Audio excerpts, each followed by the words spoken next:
میرا دل بدل دے، میرا دل بدل دے، میرا دل بدل. بسم الله الرحمن الرحيم، والصلاة والسلام على سيد الأنبياء خاتم الأنبياء والمرسلين وعلى آله وأصحابه وأزواجه وذرياته وأهل بيته أجمعين، أما بعد. علامہ نبوی رحمۃ اللہ علیہ باب المجاہدہ ذکر فرما رہے ہیں، یعنی مجاہدے کا بیان. مجاہدہ کا ذکر کیا گیا تھا پچھلے ہفتے. محنت و مشقت کرنا، تکلیف برداشت کرنا، اس کو کہتے ہیں مجاہدہ. لیکن کس کے لیے؟ اللہ کے لیے، اللہ کی رضا کے لیے، نبی اکرم صلی اللہ علیہ وسلم سے محبت کے لیے تکلیف برداشت کرنا، اس کو کہتے ہیں مجاہدہ. قرآن پاک کی آیتیں ذکر کی گئی تھیں آپ کے سامنے، اب احادیث بیان کی جائے گی. وَأَمَّا الْحَدِيثُ فَالْأَوَّلُ عن أبي هريرة رضي الله عنه قال قال رسول الله صلى الله عليه وسلم إن الله تعالى قال من عاد لي وليا فقد آذنته بالحرب. یہ حدیث قدسی بیان کی جا رہی ہے. حدیث قدسی اس حدیث کو کہتے ہیں جس کو بیان تو رسول اللہ صلی اللہ علیہ وسلم کریں لیکن اس کی نسبت اللہ کی طرف کریں کہ یہ اللہ نے بیان کیا ہے، اللہ تعالیٰ فرماتے ہیں، اس کو حدیث قدسی کہتے ہیں. اور وہ حدیث جو خود حضور بیان کریں اور اس کی نسبت اللہ کی طرف نہ کریں بلکہ وہ حضور کی باتوں میں سے ایک بات ہو تو پھر اس کو حدیث کہتے ہیں. تو یہ حدیث قدسی ہے کہ اللہ تعالیٰ فرماتے ہیں من عادى لي وليا فقد آذنته بالحرب، کہ جو میرے محبوب سے دشمنی کرے گا اس کے خلاف میرا اعلان جنگ ہے. قرآن میں ایک جگہ پر اعلان جنگ ہے، اعلان جنگ کا ذکر ہے اللہ کی طرف سے، اور حدیث شریف میں بھی ایک جگہ اعلان جنگ کا ذکر ہے اللہ کی طرف سے. حدیث شریف تو یہ ہے جو ابھی پڑھی گئی، اور قرآن میں ہے سود کے بارے میں کہ فَإِن لَّمْ تَفْعَلُوا فَأْذَنُوا بِحَرْبٍ مِّنَ اللَّهِ وَرَسُولِهِ، اگر سود نہیں چھوڑو گے تو پھر اللہ اور اس کے رسول کی طرف سے اعلان جنگ ہے. یعنی سود کھانے والے، سود لینے والے، دینے والے، لکھنے والے، پڑھنے والے، سودی سسٹم میں لگے رہنے والے، ان کے لیے یہ وعید ہے قرآن میں. اور حدیث میں ہے اعلان جنگ کا ذکر، تو وہ یہاں پر ہے کہ اللہ تعالیٰ فرماتے ہیں کہ جو میرے ولی سے دشمنی کرے گا اس کے خلاف میرا اعلان جنگ ہے. ابھی ایک واقعے سے آپ کو بات سمجھ میں آئے گی کہ ایک بزرگ ٹرین میں سفر کر رہے تھے. ایک آدمی اپنی نئی نویلی دلہن کو لے کر وہ بھی سفر کر رہا تھا.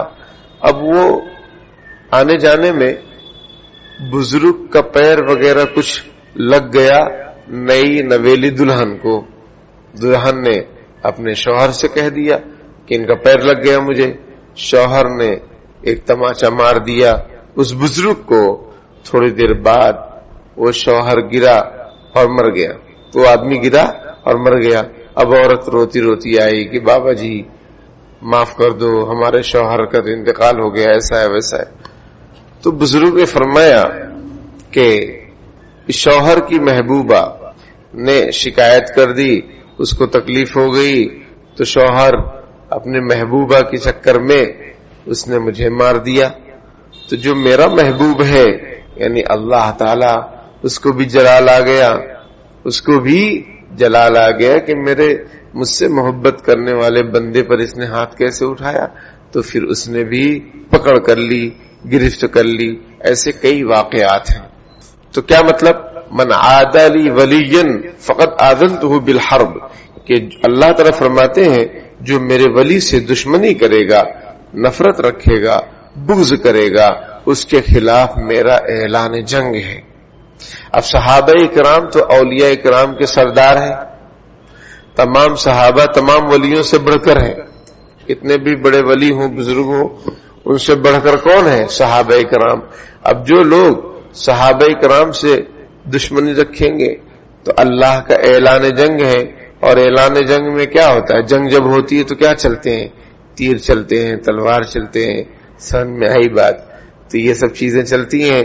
تو آپ دنیا میں غور کریں، جو لوگ صحابہ اکرام سے بغض رکھتے ہیں، دشمنی رکھتے ہیں، وہ لوگ اپنے آپ کو تلوار سے، نیزے سے پیٹتے رہتے ہیں اور اپنے آپ کو زخمی کرتے رہتے ہیں اور اس کو فخر سمجھتے ہیں. خدا جب دین لیتا ہے عقل بھی چھین لیتا ہے. تو صحابہ اکرام سے بڑھ کر کوئی ولی ہو سکتا ہے؟ لیکن صحابہ اکرام حضرت ابو بکر سب سے افضل بعد الانبیاء بالتحقیق، ابی بکر صدیق، انبیاء اکرام کے بعد اگر سب سے بڑی ہستی کوئی ہے تو وہ ابو بکر صدیق رضی اللہ تعالیٰ عنہ کی ہستی ہے. تو اب ان سے کوئی دشمنی رکھے، بغض رکھے تو اس کا انجام کیا ہوگا؟ دنیا دیکھ رہی ہے. تو کہنے کا منشا یہ ہے، حدیث قدسی یہ ہے کہ جو میرے ولی سے دشمنی رکھے گا اس کے خلاف میرا اعلان جنگ ہے. بعض مرتبہ یہ بات بھی دیکھنے میں آتی ہے کہ کوئی بزرگ ہوتے ہیں، اللہ والے ہوتے ہیں، کوئی عالم دین ہوتا ہے، کوئی امام ہوتا ہے، کوئی مؤذن ہوتا ہے، کوئی مولوی صاحب ہوتا ہے. سمجھ میں آئی بات؟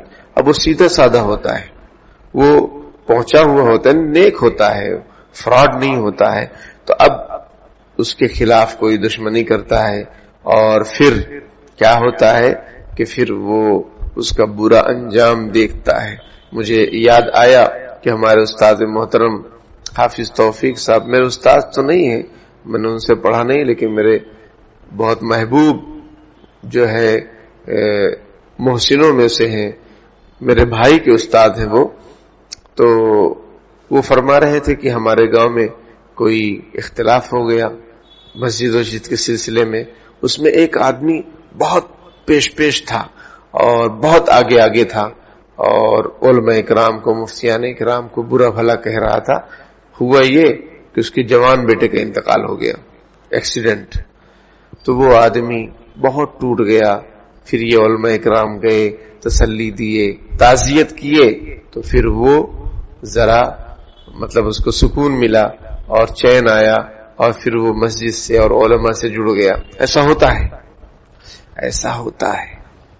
آپ خود سوچو، کوئی پی آئی آپ کو کہہ دے کہ میں تجھے چھوڑوں گا نہیں. کوئی پی آئی کا فون آ جائے کہ فلاں میں کہاں ہے، اس کو ہمیں گرفتار کرنا ہے، اس نے ہمارے بارے میں ایسا بولا ہے، اس کے بارے میں ایسا بولا ہے. سمجھ میں آئی بات؟ تو آدمی بے چین ہو جاتا ہے. سمجھ میں آئی بات؟ ڈرتا ہے. تو پی آئی سے ڈرتا ہے تو اللہ میاں سے نہیں ڈرتا. تو اس لیے ہم لوگوں کا بھی معاملہ بڑا عجیب و غریب ہے. ہم لوگ بھی جو علماء زندہ ہوتے ہیں ان کے پیچھے ہی پڑے رہتے ہیں. سمجھ میں آئی بات؟ ان کے پیچھے پڑے رہتے ہیں، ان کی کمیاں ڈھونڈتے ہیں، ان کی عیب جوئی کرتے ہیں، محفلوں میں ذکر کرتے ہیں. سمجھ میں آئی بات؟ چائے کے اڈے پر ذکر ہوتا ہے، چائے پر چرچا نہیں، چائے کے اڈے پہ چرچا. چائے کے اڈے پہ چرچا. چائے پہ کیا چرچا کریں گے؟ چائے تو چائے ہے، چاہے تو پیو ورنہ مت پیو. چائے ہے، اگر چائے ہے تو چائے ہے ورنہ کوئی بات نہیں. لیکن چائے کا جو اڈا ہے گول بازار شریف میں نے دیکھا. یہ شریف اس لیے میں نے لگا دیا کہ وہاں پہلے بہت بڑے بڑے کام ہوئے، ادبی محفلیں منعقد ہوئی ہیں گول بازار کی یہ تاریخ. تو ابھی کچھ میرا دورہ ہوا وہاں، تو باقاعدہ تخت لگے ہوئے ہیں کہ آؤ بیٹھو سو جاؤ. سمجھ میں آئی بات؟ یعنی قوم کتنا ٹائم پاس کر رہی ہے. تو یہ سب چیزیں مناسب نہیں ہیں. وقت کو ضائع کرنا بھی آئے گا اور جمعہ میں بھی آئے گا. اور جو ہم نے سلسلہ شروع کیا ہے آیتوں کا، وہ کیسی آیتیں ہیں؟ حضور فرماتے اگر ان پر کوئی عمل کر لے جنت میں چلا جائے گا. سورہ مومنون کی ابتدائی 10 آیتیں. تو بہرحال کسی کے پیچھے نہیں پڑنا چاہیے، کسی کی برائی نہیں کرنا چاہیے، کسی کی بھی. اور جو اللہ والے ہوتے ہیں، ولی کون ہوتا ہے؟ ولی وہ ہوتا ہے جو شریعت سنت پر چلنے والا ہو، گناہوں سے نفرت کرنے والا ہو. سمجھ میں آئی بات؟ اس کو ولی بولتے ہیں. یہ نہیں کہ جو ہم سمجھتے ہیں کہ کسی قبر کے پاس جو نشے میں دھت ہو وہ بہت پہنچا ہوا ہے، یا کوئی بابا ہے، گرو گھنٹال ہے، خوب عورتوں کا مجمع لگا کر اپنے سامنے بیٹھا ہوا ہے، کوئی پردے وردے کا اہتمام نہیں، سمجھتے ہیں یہ بابا ہے. تو وہ ولی کی تعریف کیا ہے؟ جو شریعت پر عمل کرنے والا ہو، سنت پر چلنے والا ہو، گناہوں سے بچنے والا ہو. سمجھ میں آئی بات؟ تو اب ایسے شخص کے بارے میں زبان کھولنا، اس کو تکلیف دینا، ستانا، سے بہت سارے واقعات ہیں. میں ان کی طرف نہیں جانا چاہتا، بس آپ کو موٹی موٹی بات سمجھا دیتا ہوں کہ کبھی بھی کسی اللہ والے سے دشمنی نہ رکھیں. بھائی کسی کا طریقہ کار کچھ الگ ہو سکتا ہے، آپ کو نہیں جم رہا ہے کوئی بات نہیں، لیکن برائی مت کرو. برائی کرو گے پکڑ میں آ جاؤ گے. نہیں جم رہا ہے کوئی بات نہیں. بھائی آپ کو ایلوپیتھک میں آرام نہیں ہوا کوئی بات نہیں، یونانی کر لو. یونانی میں آرام نہیں ہوا ہومیوپیتھک کر لو. لیکن اب آرام نہیں ہوا تو آپ ایلوپیتھک کی برائی کرنے لگیں کہ یہ سسٹم غلط ہے، پر یہ ڈاکٹر غلط ہے، یہ ہاسپٹل غلط ہے، میں کیس کروں گا. تو لوگ کیا کہیں گے آپ کو کہ آپ یار تمہارا دماغ صحیح ہے کہ نہیں؟ ارے آپ کو نہیں جم رہا ہے دوسرے اس میں چلے جاؤ. یہی بزرگوں کا حال ہے. میں نے سنا کامٹی شریف کی ایک مسجد کے بارے میں نام نہیں لوں گا کہ وہاں بابا تاج الدین رحمۃ اللہ علیہ نے کہا تھا کہ یہاں ہمیشہ جھگڑا ہوتا رہے گا. تو وہاں جھگڑا ہی ہوتا رہتا ہے. میں نام نہیں لوں گا ورنہ بریکنگ نیوز بنائیں گے آپ لوگ، لیکن ایسا سنا ہے. تو ولی جو کچھ کہہ دیتا ہے اللہ اس کو پورا کر دیتے. میں ایک خاندان میں گیا تو وہاں بات چیت ہونے لگی. ہمارے یہاں ہماری طرف بھی ایک بزرگ بہت اللہ والے گزرے ہیں، مولانا امین صاحب. انہوں نے سنت کو بہت پھیلایا اور بدعات کو بہت مٹایا. پرتاپ گڑھ ضلع میں کبھی مولانا سے پوچھنا، بدعات بہت کم پورے ڈسٹرکٹ میں. اب تھوڑی تھوڑی ہونے لگی ہیں، لیٹسٹ زمانہ ہے تو. ورنہ ہماری ننیحال کی جو قبریں میں نے دیکھی، سادی سمپل قبر بنتی، کوئی پتھر نہیں، ایک پتھر نہیں. پرانے لوگ کافی 4-5 پشتے ہو گئی، اب پتہ بھی نہیں چلتا کس کی کہاں قبر ہے. وہ میں نے سمجھایا اب کہ بھائی قبر بیٹھ جائے تو مٹی ڈال دو تاکہ وہ قبر لگے. کوئی پتھر اتر نہیں، کوئی چادر نہیں، کوئی پھول نہیں.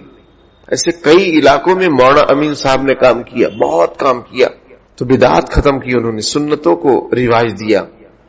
انہوں نے ایک پریوار کے بارے میں کہا تھا کہ تمہارے یہاں دودھ کی اور پوت کی کمی نہیں ہوگی، یعنی بیٹے بہت ہوں گے اور دودھ کی کمی نہیں ہوگی، یعنی تمہارے گھر میں بھینسیں اور یہ.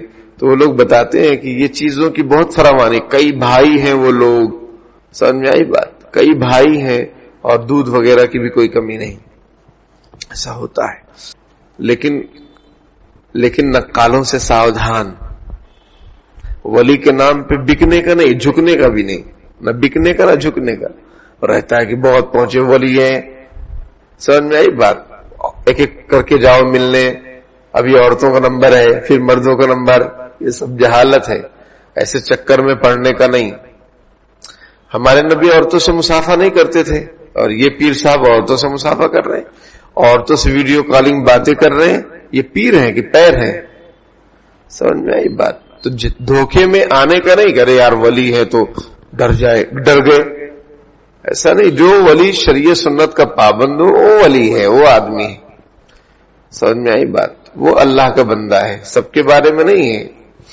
ہم دیکھ رہے ہیں کوئی ولی ہے ادھر سے چاقو ڈال رہا ہے گلے میں، ادھر نکال رہا ہے، یہ سواری آ رہی ہے اس پہ. یہ سب ڈھونگ ہیں.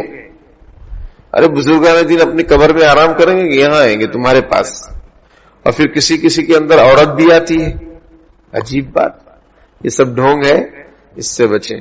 اس لیے میں نے کہا نقالوں سے ساودھان. اللہ تعالیٰ فرماتے ہیں جو میرے ولی سے دشمنی رکھے گا اس کے خلاف میرا اعلان جنگ ہے. اس لیے علماء صلحاء سے یا تو محبت کرو، محبت نہیں کر سکتے تو نفرت مت کرو. اور اگر نفرت دل میں آ گئی تو چپ چاپ رہو، اس کو چرچے کا وشے مت بناؤ. ورنہ جو بولا تو پکڑ ہوگی، آپ نے نہیں بولا تو پکڑ نہیں ہوگی. قرآن کہتا ہے ما یلفظ من قول الا لدیہ رقیب عتید. جو آپ نے بولا اس پر ایک نگران مقرر ہے. جو آپ نے بولا اس پر نگران ایک لکھنے والا مقرر ہے. آپ نے نہیں بولا کوئی بات نہیں. آپ کے دل میں بہت سارے خیالات آتے، میرے بھی دل میں آتے، سب کے دل میں آتے. کوئی گناہ، کچھ بھی گناہ نہیں. لیکن اگر آپ نے اس کو ظاہر کر دیا، بول دیا، تو پھر آپ پکڑے جائیں گے. وَمَا تَقَرَّبَ إِلَيَّ عَبْدِي بِشَيْءٍ أَحَبَّ إِلَيَّ مِمَّا افْتَرَضْتُ عَلَيْهِ. حضرت سعد بن ابی وقاص رضی اللہ تعالی عنہ امام تھے کوفہ میں یا بصرہ میں کسی علاقے میں. ان کی شکایت کر دی ایک آدمی نے کہ امیر المومنین یہ نماز میں بہت لیٹ آتے ہیں اور پھر یہ گورنر ہے، اپنے لوگوں کو زیادہ دیتے ہیں، جس سے تعلق ہے اس کو زیادہ دیتے ہیں، ہم لوگوں کا حق ادا نہیں کرتے. ایسی بہت ساری شکایتیں اس نے کر دی حضرت امیر المؤمنین حضرت عمر رضی اللہ تعالیٰ عنہ کو. مدینے میں حضرت عمر رضی اللہ تعالیٰ عنہ کا حضرت عمر رضی اللہ تعالیٰ عنہ نے آدمی بھیجے تحقیق کے لیے کہ جاؤ معلوم کرو صحیح بات کیا ہے. یہ طریقہ ہے. ہم لوگ کا کیا مزاج ہے؟ کوا کان لے گئے تو کوا کے پیچھے دوڑو، کان آپ کے پاس ہی ہے. تحقیق کرنا چاہیے. کسی بزرگ کے سامنے ایک آدمی نے کہا کہ ایک معتبر آدمی سے میں نے سنا ہے کہ آپ نے یہ غلط کام کیا.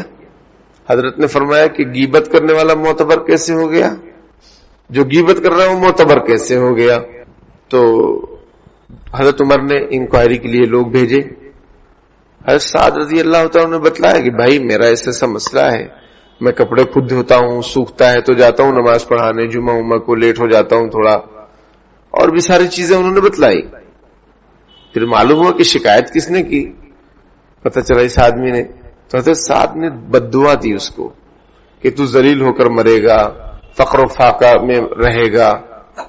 اب وہ آدمی آگے چل کے بوڑھا ہوا اور آنے جانے والی لڑکیوں کو چھیڑتا، لوگ اس کو ذلیل کرتے، دھتکارتے، اور پیسہ سب سے مانگتا رہتا اور کہتا کہ یہ سعد کی بد دعا ہے. تو وہ صحابی رسول اللہ باپ کہیں گے یار بد دعا نہیں دینا چاہیے، دل ہی تو ہے، دل ہی تو ہے.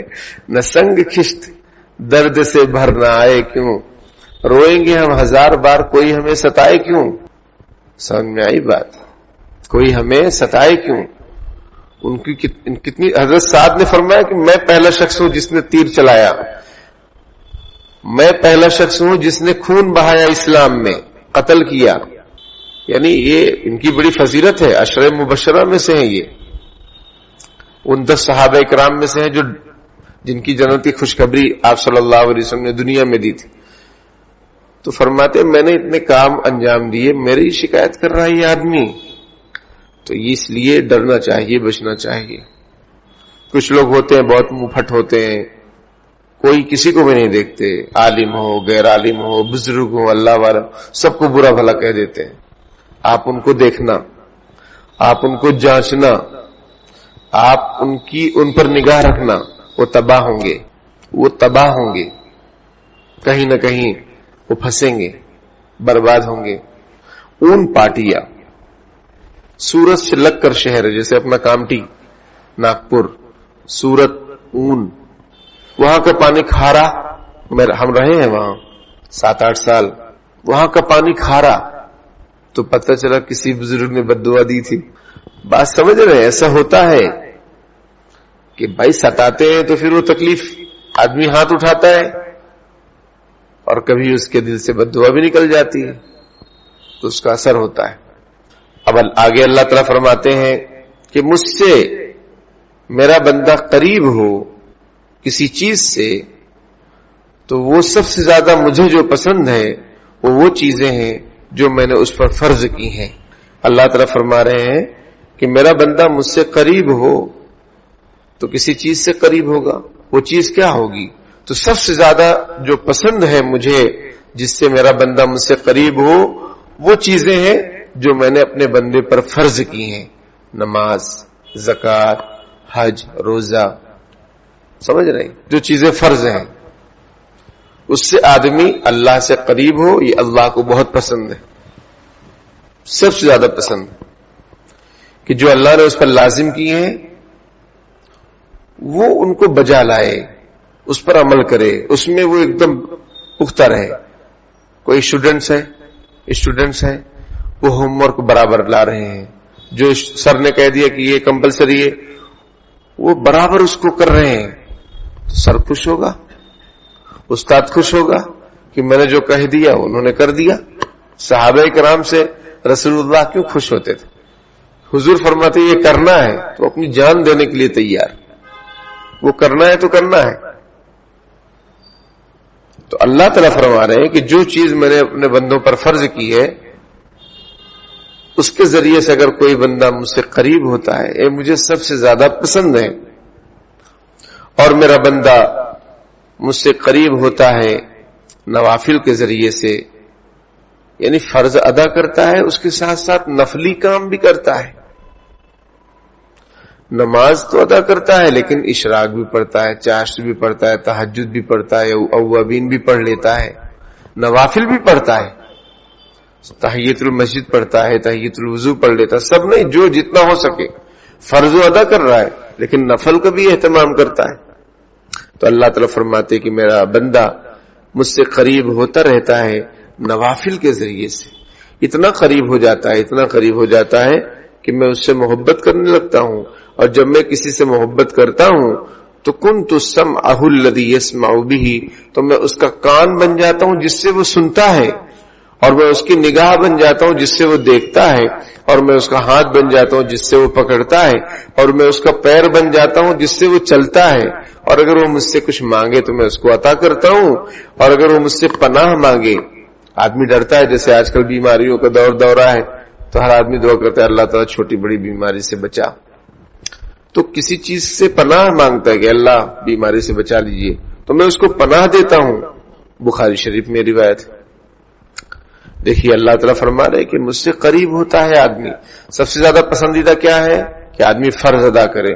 ہم لوگوں میں بھی ایسے حالات ہیں، کچھ لوگ ایسے ہیں جو صرف فرض پڑھتے ہیں. چلو ٹھیک ہے بھائی، اللہ کو پسند ہے، فرض پڑھ رہے، نوافل کا اہتمام نہیں، سنتوں کا اہتمام نہیں. کچھ لوگ سنت نفل بہت پڑھتے ہیں، وہ تسبیحات، وہ تہجد، لیکن فرض نماز نہیں. تراویح پڑھ لیے پھر فجر گول، سمجھ رہے ہیں، تراویح پڑھ لیے، نفل پڑھ لیے، سنت پڑھ لیے، اور دوسری نماز غائب، روزہ نہیں رکھ رہے. تو یہ غلط ہے. تو اللہ تعالیٰ فرماتے ہیں کہ میرا بندہ نوافل کے ذریعے سے مجھ سے قریب ہوتا رہتا ہے یہاں تک کہ میں اس کا کان بن جاتا ہوں جس سے وہ سنتا ہے. اس کا کیا مطلب؟ اس کا مطلب یہ ہے کہ اپنے کان سے وہ انہی چیزوں کو سنتا ہے جس سے اللہ خوش ہوتے ہیں. قرآن سنتا ہے، نعت سنتا ہے، بیان سنتا ہے، اچھی باتیں سنتا ہے، گانا نہیں سنتا، غیبت نہیں سنتا، جھوٹ نہیں سنتا. اور میں اس کی آنکھ بن جاتا ہوں جس سے وہ دیکھتا ہے. مطلب وہ انہی چیزوں کو دیکھتا ہے جس کو دیکھنے میں ثواب ہے، ان چیزوں کو نہیں دیکھتا جس کے دیکھنے میں گناہ ہے. اس کا ہاتھ بن جاتا ہوں جس سے وہ پکڑتا ہے. مطلب یہ کہ وہ حلال چیزوں میں ہی انٹرسٹ لیتا ہے، حلال چیزوں کو ہی چھوتا ہے، حرام چیزوں سے اپنے آپ کو بچاتا ہے. یہ اللہ تعالیٰ فرما رہے ہیں کہ بندہ مجھ سے جب قریب ہوتا ہے تو میں ایسا ہو جاتا ہوں. اب آپ دیکھیں گے جو اللہ والے ہوتے ہیں وہ جھوٹ نہیں بولتے، غیبت نہیں کرتے. امام بخاری رحمۃ اللہ علیہ فرماتے میں نے کبھی کسی کی غیبت نہیں کی، اور مجھے امید ہے کہ اللہ پاک کسی گناہ کی وجہ سے میری مغفرت کر دیں گے. بخاری شریف لکھے اس سے امید نہیں، کبھی غیبت نہیں کسی کی، اس سے امید لگا رہے ہیں. سمجھ میں آئی بات؟ تو آدمی کا پیر اللہ تعالیٰ فرماتے میں اس کا پیر بن جاتا ہوں. کتنی بڑی بات ہے. پیر بنتے نہیں ہیں، مطلب یہ کہ پیر وہ کام کرتے ہیں جس سے اللہ راضی ہو. گناہوں کی طرف نہیں جاتے، بار میں نہیں جاتے، گناہوں کے اڈوں پر نہیں جاتے، اچھے کاموں میں لگتے ہیں، مریض کی عیادت کرتے ہیں، سمجھ میں جنازے میں جاتے ہیں، مسجدوں میں آتے ہیں، پیر کے ذریعے سے.